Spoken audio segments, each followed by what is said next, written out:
Menerjang Desa Situkung, Kecamatan Pandanarum, Kabupaten Banjarnegara, Jawa Tengah. 2 orang meninggal dalam peristiwa ini.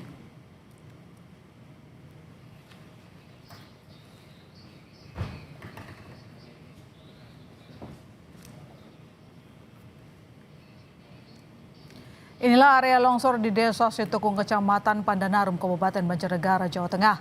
Tanah longsor dipicu hujan lebat yang mengakibatkan longsornya area tebing. Hingga kini pencarian korban longsor masih dilakukan. 27 orang hilang dalam peristiwa ini.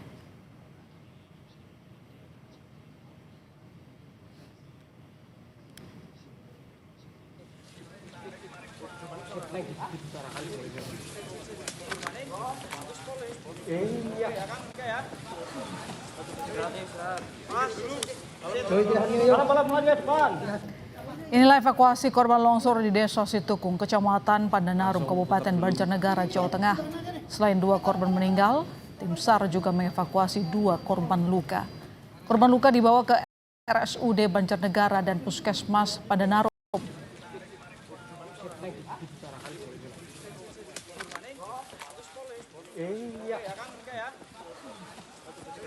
Korban meninggal dunia yang sudah ditemukan oleh tim SAR gabungan.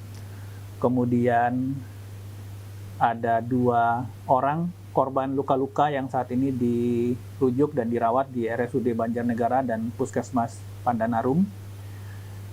Kami masih melakukan cross-check data di lapangan karena masih ada dilaporkan 27 jiwa yang belum bisa dihubungi.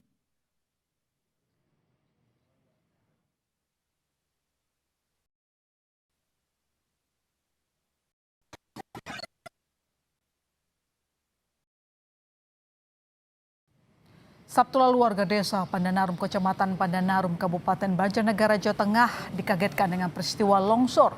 Longsor dipicu hujan deras yang mengguyur daerah itu selama lebih dari 13 jam, membuat struktur tanah tidak mampu menahan beban air. Tanah longsor menimpa 30 rumah warga, lahan persawahan, dan area perkebunan.